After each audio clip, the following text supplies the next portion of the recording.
I just wanted to get into one of the substantive points that he talked about, and I think it's the one that's resonated most, was his discussion, his idea of let's train our troops in what he called dangerous cities. Many people, I think, might generally say, well, maybe these cities are dangerous. The National Guard seems to be doing a good job in DC. But spell out, you commanded troops in real and actual danger. What are the dangers? Why is the success of the American military over the last 250 years predicated on not being used in that way? Well, it's because it's the difference between a police force and a military force. And first of all, soldiers, and I'll use that generic term for all the services, soldiers do not get any training on police activities other than those who are going to be military police men and women. So you're putting an infantryman, a tanker, a truck driver in front of America's people, and that would be like saying you or I could go out and arrest people and quell riots and do all those kind of things. The military does have for its force a mission called support for civilian authorities. If manpower is needed, certainly military forces can go to an area and guard buildings, put up fences, do the kind of things that you need a lot of people to do. But breaking that razor's edge into policing activities, again, is contrary to the Constitution and contrary to our laws. So it shouldn't be done. But what I heard the president say yesterday was an implied remark that he was telling everyone in that room is be prepared to do that. And that only happens once an insurrection occurs, like during the Civil War. So unless he's prepared to stoke that kind of insurrection by further dividing the American people and it turns to violence, soldiers are the means of last resort for any kind of police activity. Primarily because they're not trained to do things like that, and secondarily because it's against the law. You were in command of troops in many different situations. How would you deal with that order if it was to come to you? What is going to be going through the heads of all those generals and admirals, I should say, when they heard that implication? Yeah, I believe that each one of them walked out of that room yesterday doing a personal analysis of what does this mean for me? And I know for a fact that there's talk inside the military ranks of what is the best way to disobey an unlawful order? How do you do that? And especially now, given the recent Supreme Court ruling, which holds the president immune from criminal acts, but the people he's ordering to do these things are subject to those criminal violations. So how do you say no, especially if the staff judge advocate, the lawyer chain of command has been disrupted, that the military chain of command from civilian to military leaders has been co-opted? It was obvious to me in Secretary Hegseth's speech that he also is all for doing whatever the president orders him to do. And that breaks the boundaries of what two previous Secretary of Defenses, both Mattis and Esper in the first term, when they were ordered to do illegal things, they spoke for the force and said, we don't do that. And it also goes back, Hugh, truthfully, to the Bush administration. When there was, and I was in the room when this was happening, when there was conversation about using waterboarding in Iraq. And the military commanders and the Secretary of Defense said, we don't do that. Get somebody else. So that mission was actually shuttled over to the CIA to set up the torture sites. And I'm glad that happened because it would have been a violation of land warfare by my read of the legal implications of it. How, if you were back in uniform, how do you even begin to process that sort of? And what is the analysis going to be like for those generals? Because, as you say, in previous times, the issue of unlawful orders has stopped at the point of civilian command, but bringing it down into the chain of military command, is there a precedent for this? Is this something that people have grappled with before, or are we in new territory? No, I don't think we're in new territory, other than the fact that this is extremely abnormal and the consequences are greater.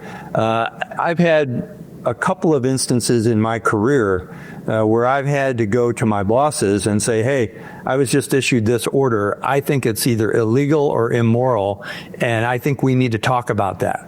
And I usually have my staff judge advocate standing right next to me to give me the legal implications, although most commanders at senior ranks have legal training, certainly to take care of their commands. But in each one of those cases, and I think, looking back, I think I did it 3 times. In each one of those cases, my bosses, higher ranking officials, took my input, said, yeah, you're probably right. This is illegal. Let's change this order. I'm not sure we're going to get the same kind of action from the current civilian chain of command in both the White House and the Department of Defense. I want to turn to one of the more kind of bizarre aspects of this Trump address was his perhaps understanding of the military, or certainly his approach to it. He talked about how he'd been a fan of a documentary series called War at Sea, which, for those who don't know, I had to check, I will confess, it was made in 1953, 1954. It was, of course, black and white at the time, and it was about the US Navy's success in World War II, and particularly focused, I believe, on battleships, which were, of course, part of the US Navy's success in World War II was down to battleships. And Trump went on about how that was what the military should be like. Now, you've a distinguished career commanding many aspects of the military. I'll just put this bluntly, is it anything like that? Is it anything like an NBC documentary from daytime TV in the 50s? Hugh, I think I would probably not surprise you if I said there's an awful lot of people sitting in the corner chair of a bar on a stool somewhere who have watched a lot of Bands of Brothers or World War II documentaries who become experts at the military and sometimes even proclaim to the young women nearby that they are special operators or special forces when they would never identify with that kind of... I hope they wear beards, because they always wear beards. Apparently that's the tale. That's what the Secretary of... Either that or a CIA agent, one of the two. But, it's interesting, even what both Secretary Hegseth and President Trump have said in the past about their heroes from the war. And it was from the past wars, and it was represented in the stage they were standing on. I mean, I don't think it was a mistake. Somebody asked for that giant flag to be behind the podium because it was representative of the early segments of the Patton movie. And President Trump has said on numerous occasions that he loves that movie.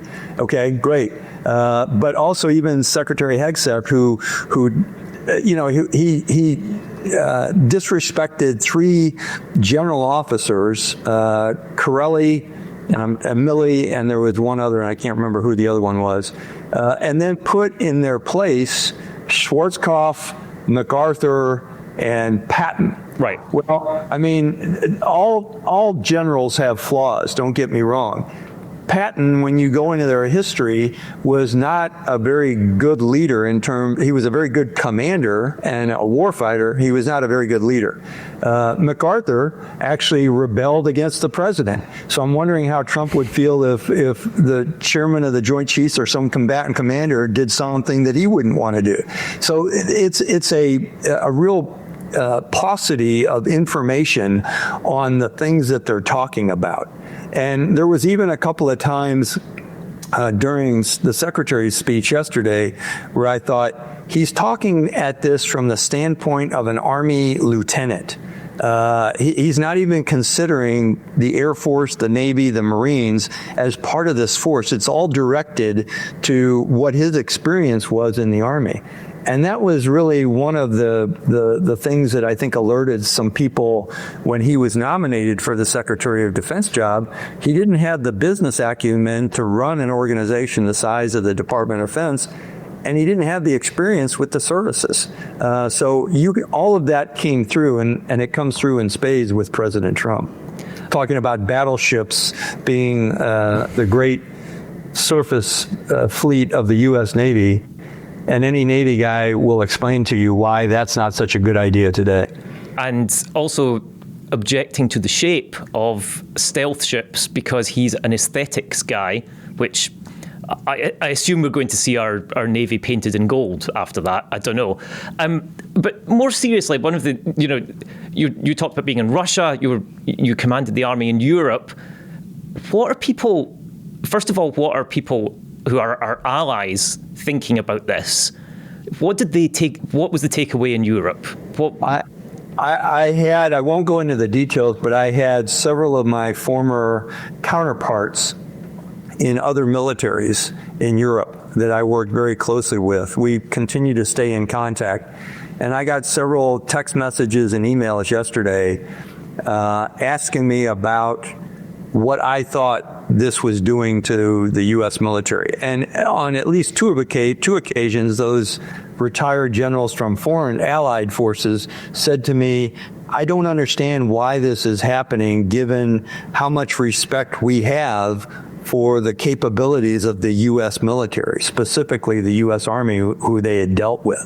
Why is this even going on? We know the quality and the capability of your soldiers and your leaders, and you have taught us things. Why would they be going after you now on what seemingly to them are somewhat silly and mundane issues, as opposed to national strategy or national security strategy?